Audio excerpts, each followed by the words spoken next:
Alright, what up people, it's your boy Chig from Gooner Eagle Eye coming to again with a brand new video.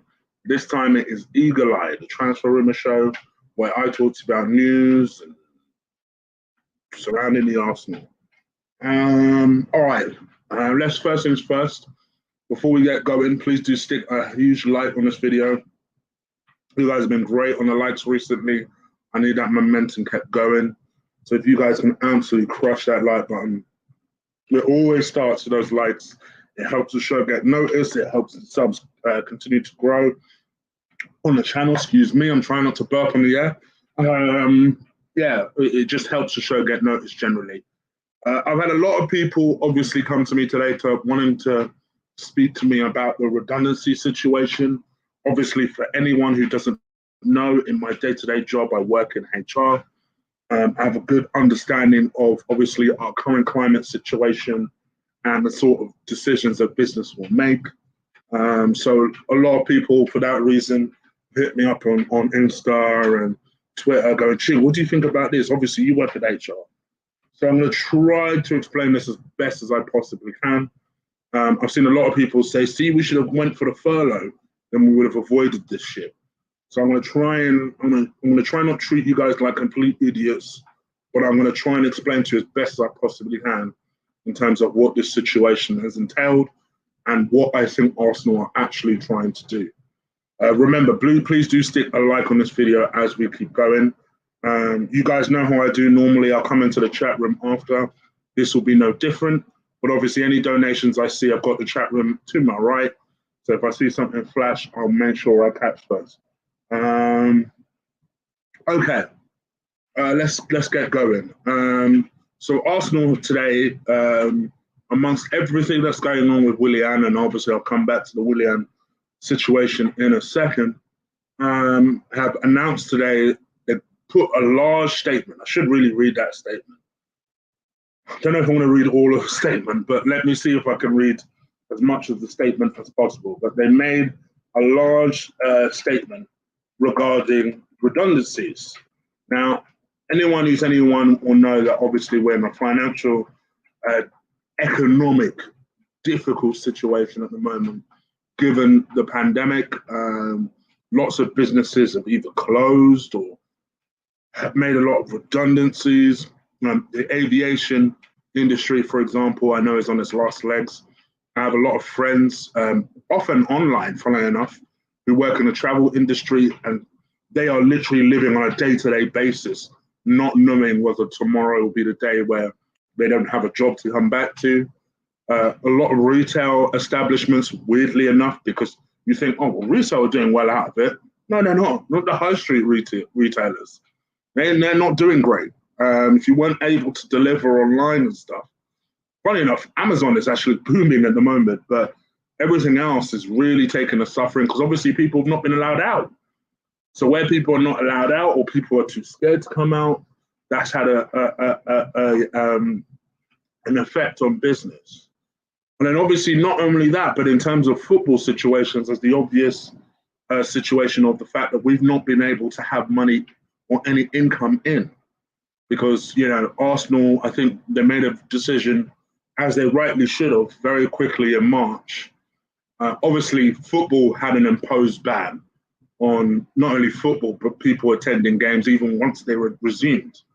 So Arsenal made a very quick decision that we need to start reimbursing season ticket holders. And obviously they weren't able to have, you know, sometimes for FA Cup games or, you know, the Europa League game, they'd open it up to the wider public in terms of going to them, people going to their matches. They've not been able to have those avenues. They've not been able to have corporate boxes open to businesses that have boxes open for the season.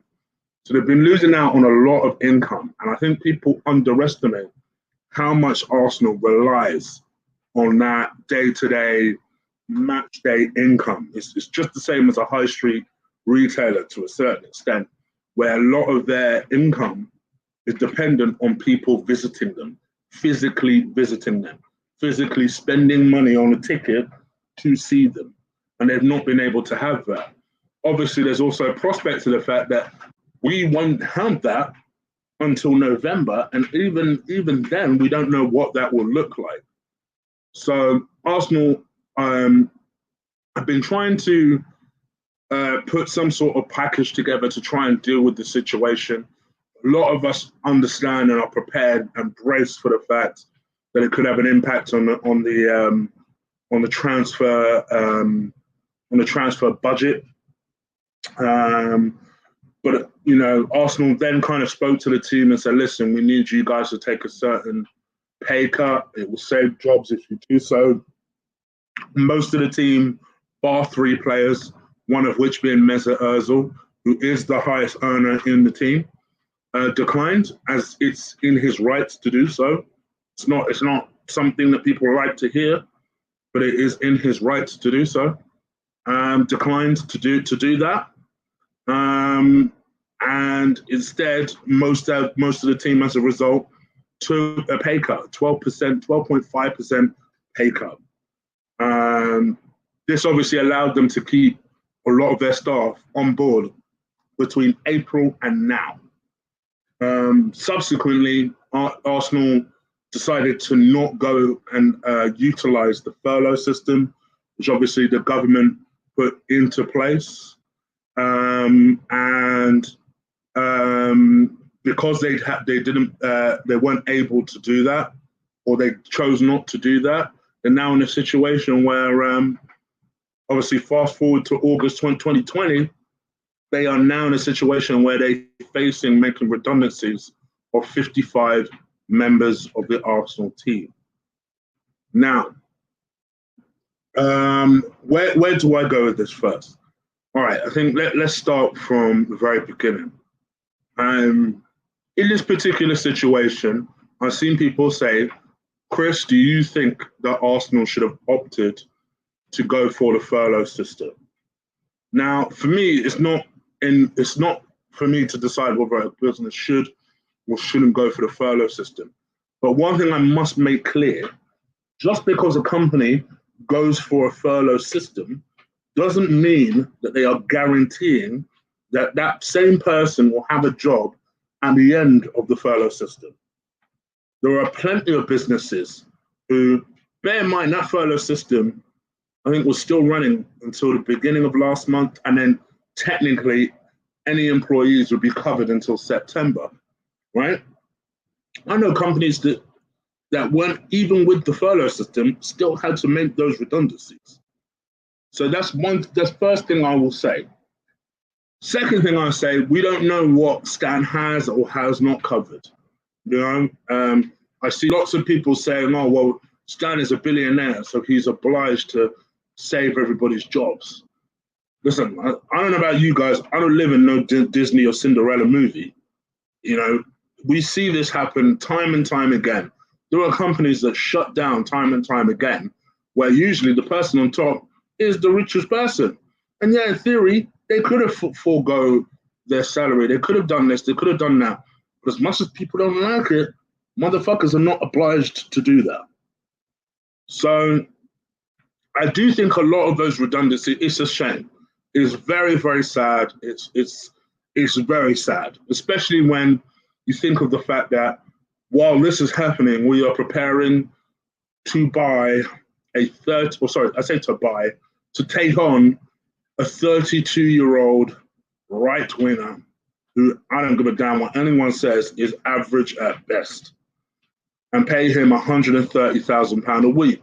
It's not a good look. What would be a worse look? I don't know. I mean, the flip side to that coin is, at least Arsenal are still trying to make things happen in the transfer market, because at the end of the day, they understand that the only way that Arsenal are now going to be able to make money in these times is through merchandise sales.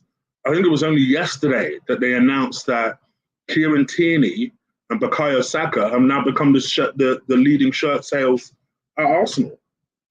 That's the effect of new players. Now, granted, Bukayo Saka has been an academy player, but he's basically like a new player. And Kieran Tierney is a new player. So they recognize that, the only way we're going to be able to drive sales is we're going to have to invest. would have to invest as much as possible.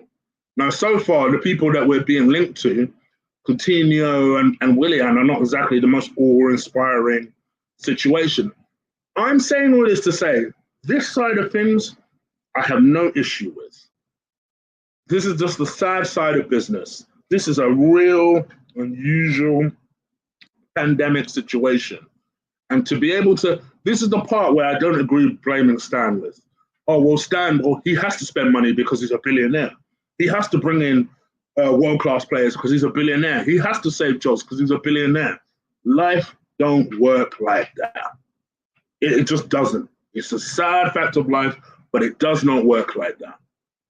That side of things, I have no issue with. Don't get me wrong. Please, people, don't misunderstand what I'm saying. You know, it's always sad when people lose their jobs, and it's always an unfortunate situation. But let's have it right, people. These guys have not lost their jobs because of Stan Kroenke. These people haven't lost their jobs because of Stan Kroenke. These people have lost their jobs, at least most of them have lost their jobs due to this pandemic, because this is a very real situation. Now, I want to say all that, and I mean all that.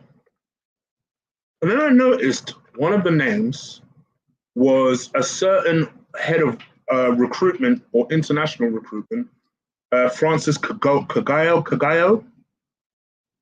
And I thought to myself, Then I started reading an article via Twitter, but then I actually accessed the article online, which was from The Guardian.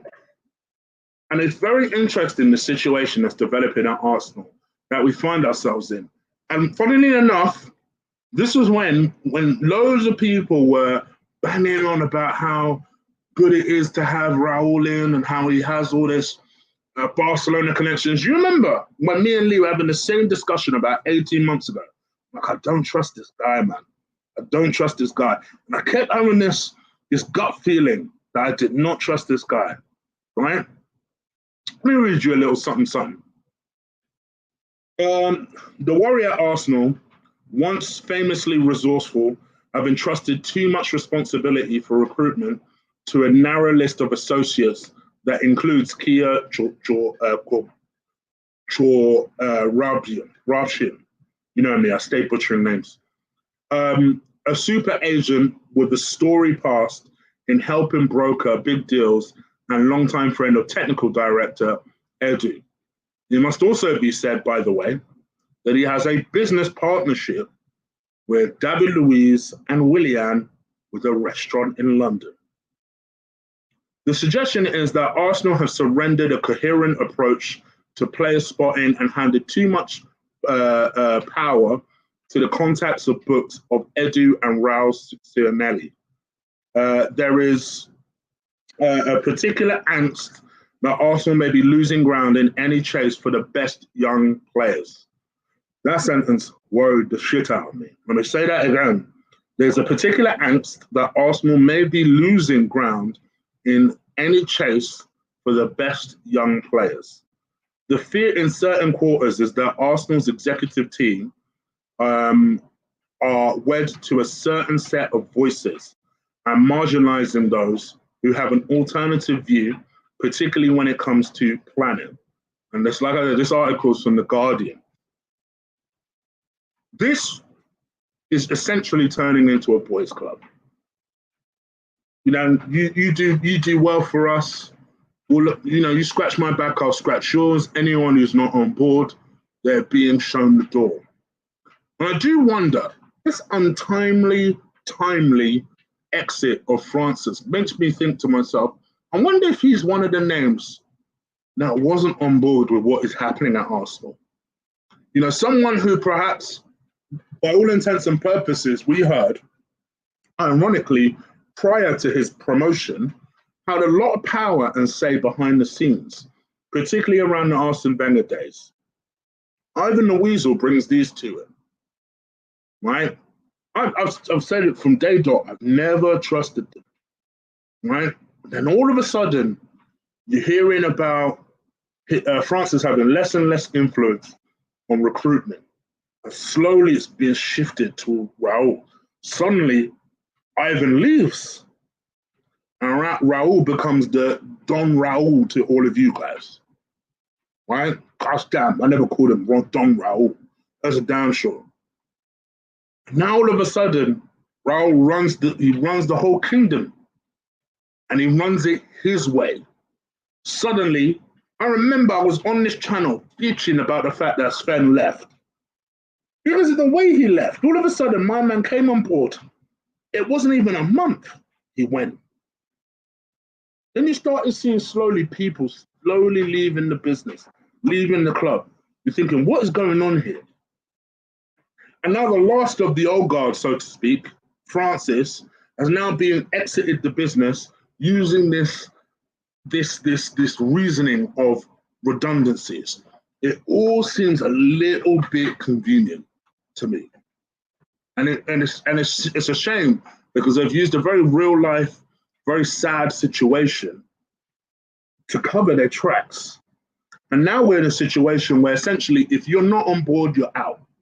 If you're not on board with the Raul train, you're out. You know, all of a sudden we're seeing key members of the board retire and then they bounce. You know, it's all, for me, I'm watching this unfold and I'm thinking, shit, no, that shit is starting to make sense. People are just slowly sliding out the door and you're wondering, what's going on here? And then all of a sudden, it's the people that Raul want. Raul is essentially, at this point, more powerful than Stan Kroenke. The only person that seems to have the power to get rid of him is Josh. But if he does the things that you would expect, essentially, a kind of a Spanish Del Boy to do, which is, you know, be charming, be joking, you know, he's supposedly a football man. He has all this Barcelona experience. The thing that people forget, is the same motherfucker that was dismissed from Barcelona. The same guy that people hated at Barcelona. It was a massive figure that people hated at Barcelona during his time there. There's all this talk, for some reason, that Raul has all these Barcelona influences. It's bullshit. How much stuff have we had from Barcelona recently? If he was so smooth with Barcelona, why is it that whenever Barcelona have sold players, we're not at the very front of the fucking queue? The only reason that we are even talking to Coutinho today is damn sure not because of Raul. It's because of Kia FC.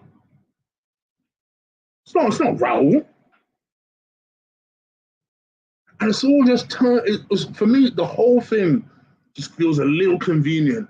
So when I saw that story, I just thought to myself, oh man, what is happening?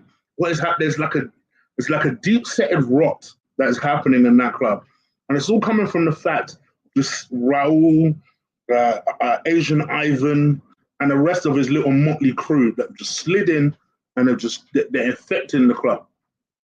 And then suddenly, don't get me wrong, people, this is not a pitch for Arsene Wenger, but suddenly all of the old guard are starting to leave. Now, in a lot of those circumstances, I completely agree. I've been on this channel before, and I've said, for me, that board needs to be more diverse. But what I don't want it to be is full of Raul people. And now you're starting to see the situation where if you're not on board, you're out.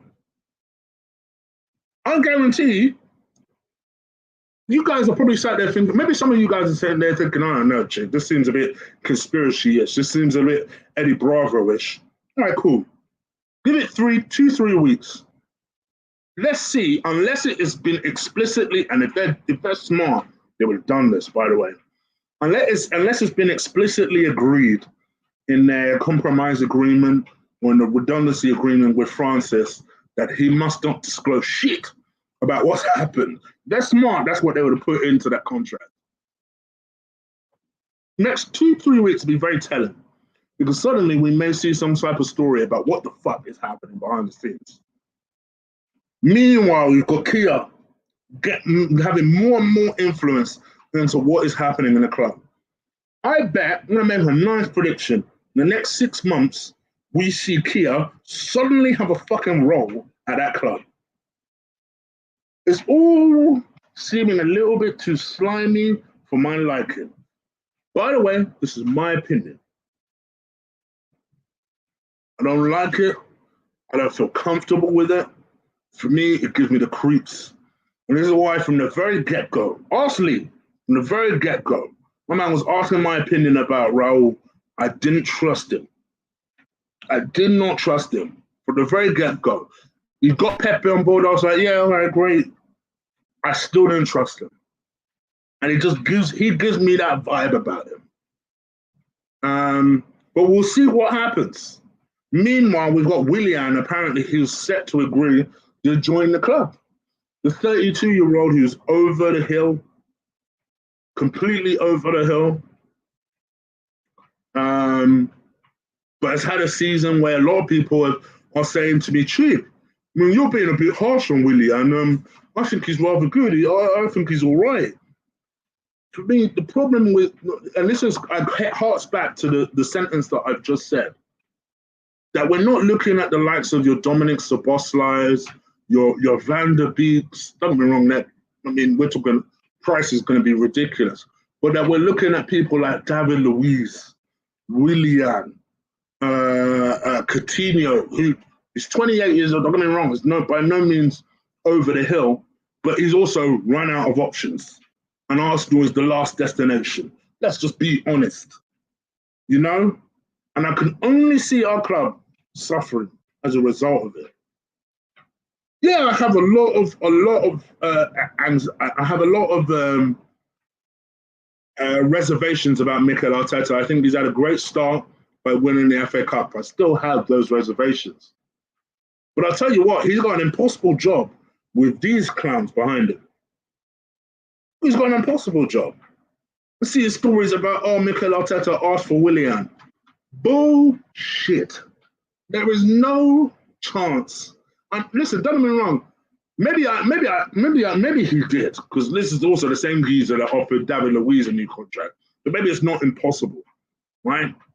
But in my mind, if you said to Mikel Arteta, you can only have one, Dominic Szoboszlai, who's not crazy money, or flipping Willian. There's no chance he's picking Willian. Oh, I'm sorry. There's no chance. There's no chance he's picking Willian. So I don't know what we're going to do. I feel like we're going to have to suffer more before Josh realizes what's happening. I'd also like to, by the way, in my little storyline, I forgot to mention, they completely rejected the idea out of hand for bringing David O'Leary in. Why? Why would you reject that? Just straight away. No, you haven't even considered it. No.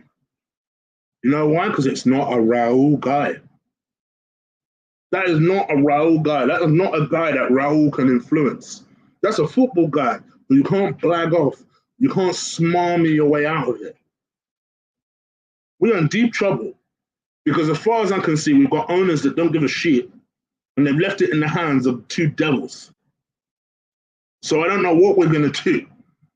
But I don't, as great as winning the FA Cup was, I think that may be the pinnacle for us, unless we severely change something behind the scenes. Because that for me was, whilst don't get me wrong, it was sad to see that Arsenal are making people redundant. But it's also the reality of business. Actually, what was more sad to see was seeing that name Francis, because that made me think, oh shit.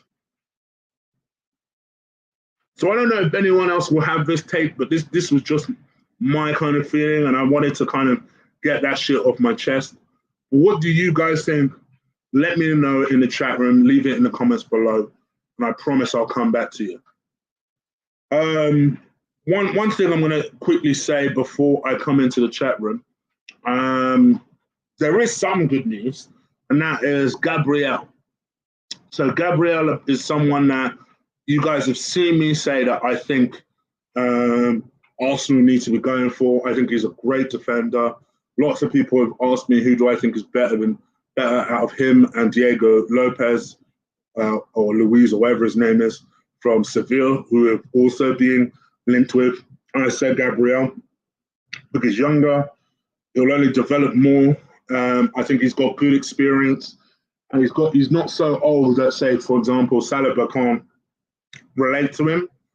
Well, it looks like Arsenal have gone in for him the same time as United, and there's common belief that Gabriel is going to choose us. I've always had that feeling. I've always said to you guys, I think I've said to you guys for a couple of months now that, he's wanted to come to London for a long time. And that was what always made us and Chelsea favourites for him. Chelsea, for whatever reason, haven't gone for him, even though Chelsea need a defender as badly as we do. But they've not gone for him for whatever reason. So that's obviously left a door open for us. United went in for him. You would have thought, well, that's one of the biggest clubs in the world. They'll get that deal over the line. But it looks like, apparently, Arsenal are ready to seal a €30 million deal for 22-year-old Gabriel. And I'm not going to butcher his last name so that you can laugh.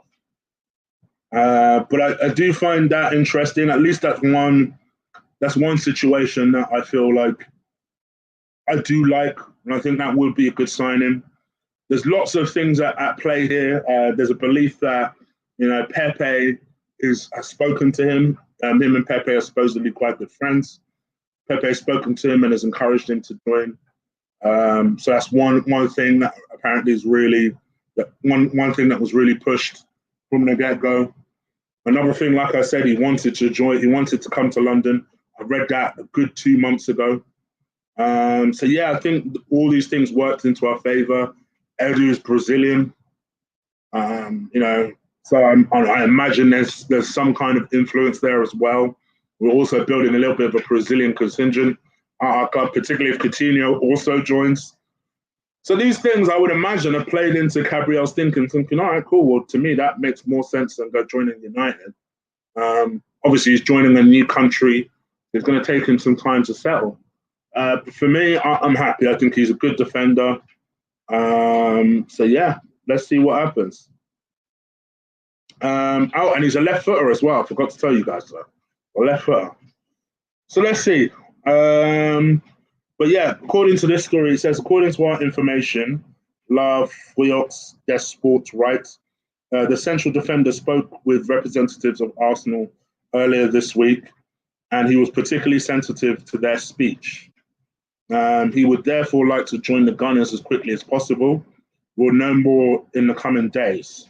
Lille paid €3 million for the player just 3.5 years ago, so €30 million will have a good, will represent a good profit for them. And obviously, we have a good relationship with Lille, so no doubt that'll be some kind of, parachute payment, and we can get that deal over the line. And the article's taking a piss. Surprisingly, he is not represented by Kia Joorabchian. He is not represented by Kia, indeed. So yeah, we'll see what happens. And that'll be a real good coup for us because obviously he's been chased by a lot of clubs, Chelsea, Everton, United. So for us to have one over United, that would be a really good signing for me. And that, to me, I think that would be a good situation.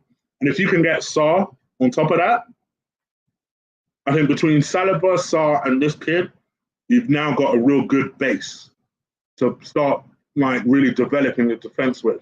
And you can start selling some of these suckers that we already have. But again, what do you guys think again about that story? Let me know. Leave it in the comments below. Mr. Phil Coutinho, a Kia representative, unsurprisingly, is someone that supposedly Arsenal are now dead favourites to speak with. Barcelona have intensified their transfer talks over the sale of the midfielder, which is interesting. Now, I've read two conflicting stories about this. One is about a loan, where apparently we are quite we're more or less, it's more or less a case of now just dragging this deal over the line, and maybe early next week we can confirm the loan. Barcelona supposedly are very interested in actually selling him and getting him off the books. In my view, there could be a combination of two, where I think Arsenal will initially agree for a loan with the option of buying. I hope it's not the obligation of buying. Left to Raul, he'll sign our life away. in order to get this guy through the door. I do think he's better than Mesut Ozil. I've always said I quite like the idea of Phil Coutinho in theory, and that for that reason I'd like him as a loan rather than anything else. Because I think as a loan, if he turns out to be an absolute dud, then we're not committed to do anything. But this is a guy who's been in the Premier League before, knows what it takes to produce. I've got a feeling will be a little bit have the bit between his teeth to try and prove himself. Be a bit annoyed that it's taken him so long to like secure a move, and might produce for us. And listen, whether you like it or not, for all my reservations over the snakes that we have that lead the club, to be perfectly frank, we could do with someone of Phil Coutinho's class. You know, we could do with someone that, quite honestly, Emile Smith-Rowe could learn from in that position, playing in that number 10 position, because our other number 10 is too busy putting his feet up playing Fortnite. So we need another one. You know, as much as it's going to pain me, because for years I've been getting at Liverpool fans over Phil Coutinho. So I've said this before, this is my karma. This is my karma that my club is about to sign Phil Coutinho. But that supposedly is what is looking to happen. So we'll see what happens. Like I say, it is what it is. I'm going to watch Phil Coutinho over the next couple of weeks, because obviously Bayern Munich play in the Champions League. And from my understanding, Phil Coutinho has at least agreed to stay with Bayern until the conclusion of that competition. So it'll be interesting to watch him closely and see what sort of player we'll be potentially getting. But yeah, it is what it is. What do you guys think? Again, let me know. Leave it in the comments below. All right, we're banging on and on and on. Let me see if there's anything else I want to talk about. People be asking me, have I heard anything about Thomas Partey? No, I get the situation that I think Arsenal feel fairly comfortable that if Thomas Partey doesn't come off for whatever reason, they've got a backup plan. You know what my preferred backup plan would be. I'm going to do a video about that very soon, and Chig knows best on that. But I think they feel that they've got a backup plan. They also want to make sales in order to buy Thomas Partey. They feel comfortable in the fact that he wants to join the club. He knows that we are ready to buy him. Supposedly, there's an understanding of how much we want to pay him. So by all intents and purposes, the move is kind of sorted without being sorted. So I think Arsenal feel fairly relaxed in that situation. But again, what do you guys think? That's the important thing. Let me know. Leave it in the comments below. Okay, is there anything else I missed out on? Just bear with me 2 quick seconds. Rudiger talking up Willian. Sorry if you hear my dryer in the background. Apologies. 2 secs. Guys, please do slap a like on the video. Hit the subscribe button if you haven't already. Just to let you guys know for some of the things that are happening over the next coming days, I'm going to do another one of these at 7 tomorrow. So make sure you look out for that. I will also there's going to be another Cooking with Wifey this time. That'll be dropping for the gold members, so make sure you look out for that. If you're not a member already, make sure you join. Lots and lots of stuff are coming your way over the next coming days, including that Chick Knows Best video series. You'll get that a week before the rest of the subscribers, so make sure you join on that. Chopping Block makes its return again this Sunday, so have a look out for that. Again, you all members will get that 24 hours before subscribers, so make sure you look out for that too. Yeah, just lots and lots of shows coming your way, so keep a lookout. At the moment, there's nothing else I want to talk about, so let me come into the chat room and see what you lot are saying. I'm not going to be on for too long. I'm literally going to have a shower, and I'm going to have an early night with the missus. So let me come into the chat room and see what you lot are saying. Is there any talk of departures? Not as of yet. Little murmurings here and there, but nothing overly serious. So It is what it is. The Coutinho deal is off tube. AFCV don't want Coutinho. I've not seen anything about that. I've not seen anything about that. Hi, Chick. If I were one of those 55 that were let go, I would rally off all the fired employers for a protest outside Mesut Ozil's house. It's not a bad idea. It's not a bad idea. I think so. I think I answered your question, my guy. I just saw that. I think I answered your question. I like him. I do. I like him. I like him. We may sell lacquer according to Charles Watts. Yeah, I do watch Charles Watts' YouTube channel. It's a good channel. Go subscribe to it if you don't. Especially on a slow news day, I'll go and listen to his channel just to see if he knows anything I don't. Yeah, from my understanding, Juventus are quite interested in Lacazette. They are the most interested in Lacazette. Arsenal will be interested in selling. They get a big bid from Juventus. What a big bid looks like. Supposedly, Arsenal are looking for the region of about £45 million. I should have burnt because it makes you look so odd when I try and suppress it. £45 million is what they're looking for Lacazette. I don't know if they'll get that, but I think they could potentially get something in the region of 40 for him. Would you guys take 40s for him? That's another question. The Guendouzi thing, yes, I did see that story. I suppose I could talk about that. So Emery, obviously, for anyone who doesn't know, is the new Villarreal head coach. And unsurprisingly, he wants Guendouzi. Guendouzi, some of his best spells came under Emery's management. And Emery is quite interested in bringing him on board on loan with the option of buying him. My only thing with that is no, I think he's one of our more sellable assets. He clearly doesn't give two shits. I mean, flipping it. I know it pissed a lot of people off, but anyone who hasn't seen his Insta, then type Guendouzi's Instagram. And instead of even Mesut Ozil managed to take his eyes away from Miss Turkey and Fortnite long enough to congratulate the team, Guendouzi didn't do shit. He literally talked about his holidays and enjoying his holidays. Mrs. is quite nice, but other than that, it was just like, you clearly don't care at all. So you could tell that you can see why he's been kicked out of a lot of clubs. It's been obviously, we did wonder why he all of a sudden left PSG at a very early age. Then Lorient, who also left for 7 million, you think just like, all right, what's going on here? And there was a big cloud under that. I remember that at the time we signed him.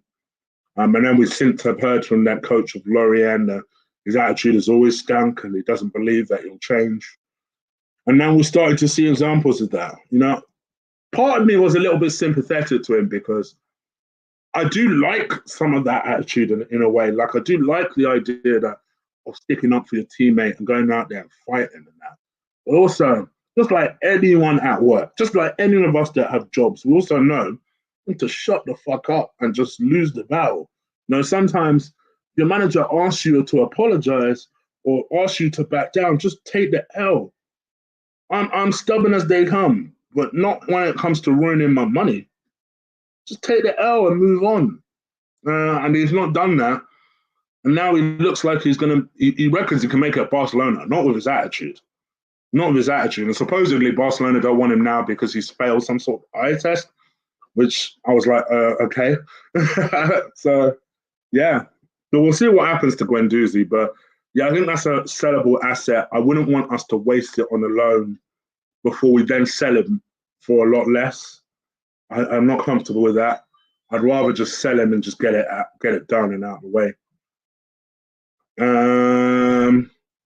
Balogun is still being linked with an exit out of the club. So I don't see that happening either. Also, another plug. I've seen my co-host in the house.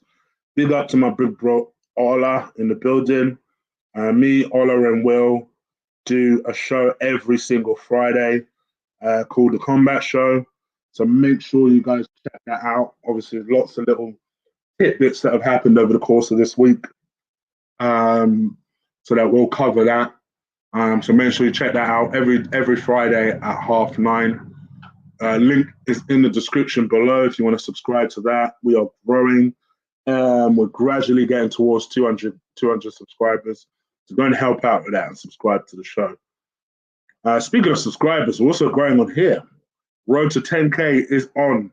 Let's see if we can get there before the start of the season. That's ambitious of me. But let's see if we can do it. So hit that subscribe button to this if you haven't already. Anything else? I don't think I've forgotten anything else. Would I take Fekir? It depends on the price. On loan, I'd take him. Price-wise, I'm not sure. They're talking like 40 million for him. I'm not sure about that. Not because he's not quality, more because of his injury rate. How highly do you want him at? How highly do you rate Dominic Szoboszlai? To me, this is the guy we should be going for, not Willian. This is the guy that we should be going for. He's so good. That's what frustrates me. He's so good. And for me, it will be a tragedy if we don't get either a Dominic Szoboszlai or a Houssem Aouar from Lyon. Those two players are so good. They can be a different type of version to a Kai Havertz for me. I think they could just be just as effective if we just make that investment and go and get them. I think Aouar would be more difficult to get because he'd be more expensive. I think the only way that we get him is if it was a straight swap between him and Guendouzi. And if you're Guendouzi, why would you go to Lyon? So I can understand that. But it's like Szoboszlai, it ain't even that much. Just go and get him. Go and get him.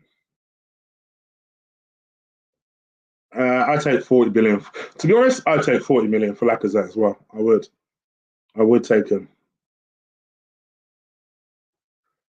Ching, maybe Uber knows that Laka is off and that's why he wants us to sign Dembele. Possibly. I did see that rumour as well, that Aubameyang is prepared to stay at the club if we go and get. He had a massive shopping list, but it essentially accumulated with Dembele. I like Ousmane Dembele. I've told you guys that before. I think he's a good player. I know he's not produced for Barcelona, but he's also 23 years old. I still think he'll get better. You guys can see with the players I like, between Pepe and him, I'm a sucker for a dribbler. Pause. But I do like someone that just gets the ball and can just terrify a defender. Speaking as someone that used to play as a defender, I hated a dribbler. So I do like the idea of that. I think he would only be a good asset. But this is a good example of what I was talking about with Raul. If he has these Barcelona links, why not go and get a Dembele? Knowing that Dembele is starting games next year, go and get him. Why not go and get him? You know, let's even go and get him on loan. You know, that's why I'm not convinced.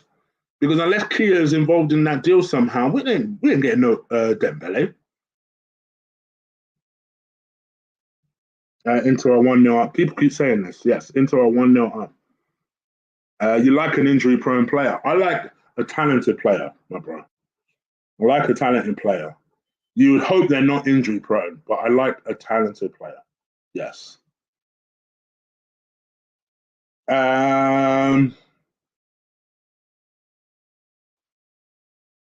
United scored. So United are level now. There you go. For those of you watching the match, United have scored.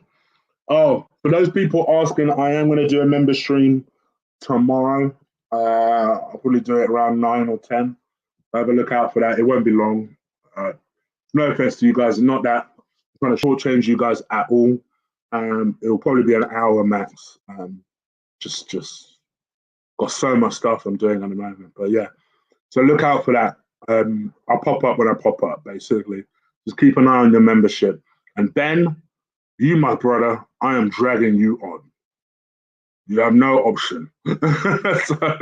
So yes, I see you're always active. So I'm going to drag you on. Big up my Nigerian uncle. I've never been called a Nigerian uncle, but thank you. Appreciate that. We better go let Chig work that behind the closed door.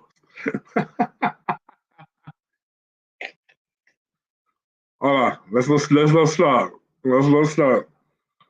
Oh dear. Let's turn that right off because that noise is pissing me off. I don't know if it's pissing you guys off. Any more questions? Let me know. Let me know. Forever hold your peace. We'll literally do another 5 minutes. Yeah, that's right. I'm going at 9:23. So what? Matt Law is saying that Coutinho is off. So Willian it is.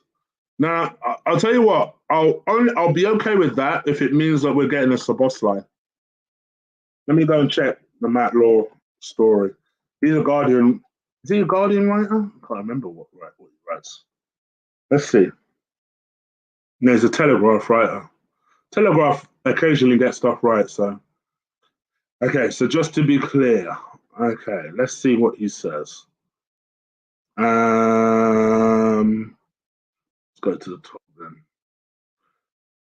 then. Just to be clear, Arsenal this evening are insistent they will not sign Coutinho on any kind of deal because Willian is so likely to happen. Oh, I see. Oh my gosh. Okay. Okay. So essentially, it's a 4-year deal. So it's 3 years with an option of an extra year. For Willian, it is a pretty astonishing offer.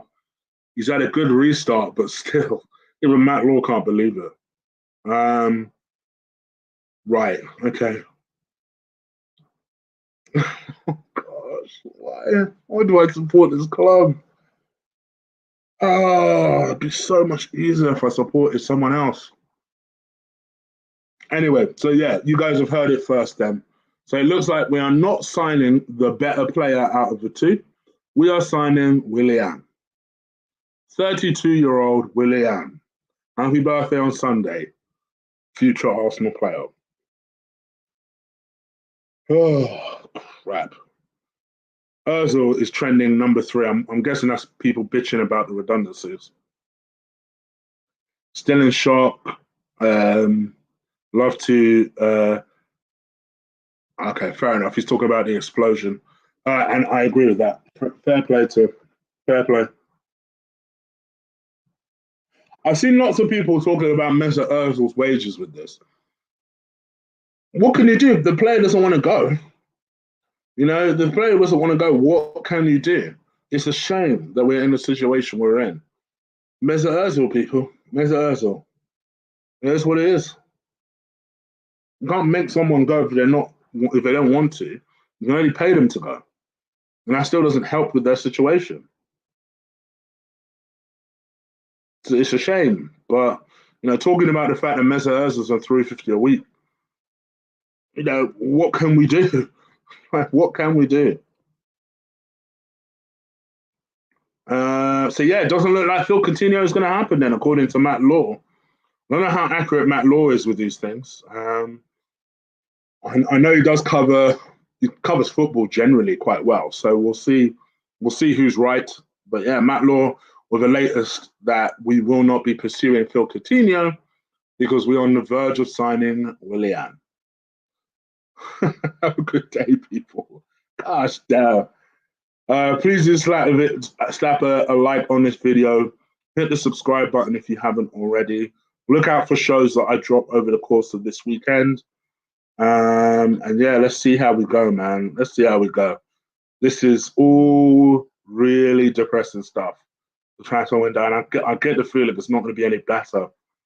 But yes, according Carlos, I did comment on Gabriel earlier. Supposedly, Gabriel is ready to choose us over United. So let's see how that pans out. Please, Arsenal, go and get Dominic Szoboszlai. Go and get Thomas Partey. And go and get Gabriel. If you get those 3, it's fine. Do what you're doing. That's how my whole feeling on it. Anyway, guys, I'm out of here. Please enjoy your evening and take care. Hit that subscribe button, guys. I'm growing and growing and growing. All right, take care, people. Enjoy your night. Peace.